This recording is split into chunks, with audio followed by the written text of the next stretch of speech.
one of the largest issues our world is currently facing is climate change. According to conservation.org, the concentration of carbon dioxide in our atmosphere as of May 2020 is the highest it's ever been in human history. Its existence has been evident for a long time. However, there's still copious amounts to be learned about just how much and at what scale the planet is warming, and the impact that this has on the world around us. Glaciers, in my opinion, are the greatest indicator of climate change, and as new technological advancements come out surrounding glaciology and climate change, we're able to know more about global warming than we ever thought possible just a few years ago. Remote sensing is one of the ever-evolving advancements in glaciology that has taught scientists more and more every single day. By exploring the greenhouse gas dilemma, the history of remote sensing, and the impacts that this new technology has had on today's climate knowledge, it will become evident the importance of glaciers in our next steps in combating global warming. A while ago, scientists learned that the production of electricity using things such as coal, petroleum, and other uses of fossil fuels in industry affects our environment in more ways they thought possible.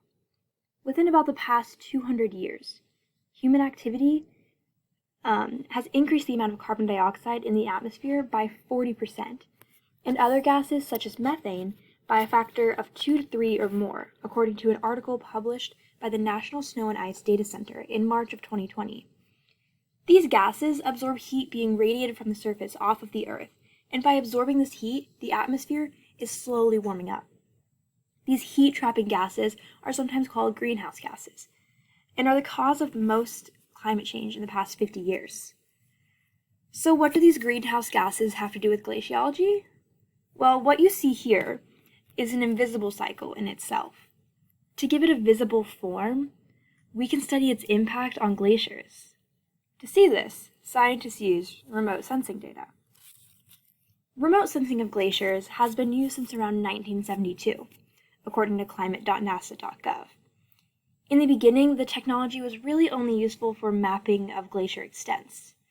However, scientists have been using this remote sensing technology ever since. And by putting all of these images together over time, we're able to see change. We're able to learn so much more about glaciers because we can see the change. The measure of change is what's important in determining the extent to which global warming will impact the environment. Scientists now can see changes such as change in volume of glaciers, change in the elevation, even change in the speeds at which glaciers move. The importance of the evolution in remote sensing data can be illustrated by the example of the collapsing of the Larsen B ice shelf in 2002. According to an article published in 2017 by Cambridge Corps and satellite images provided by Aster and Landsat 7, the maps, such like the ones in the image on the left, actually showed rifts becoming more pronounced in the years before the ice shelf collapse. From this, scientists discovered that the ice shelf collapse was caused primarily by the rupturing of the surface's sutures between different flowing units. This shows one of the greatest advantages of satellite remote sensing. If catastrophic events like this happen, we can go back in time to analyze how it behaved before collapsing. We can analyze the change over time. Remote sensing powers come from its ability to analyze change over time. Being able to analyze change over time through remote sensing has given scientists much more insight into how global warming is truly impacting our world. It's taken this seemingly invisible process, and through glaciers, has given us an idea of what this process looks like. The most interesting thing about remote sensing data is that it's improving every day. The technology itself may not be improving at that rate. That would be insane.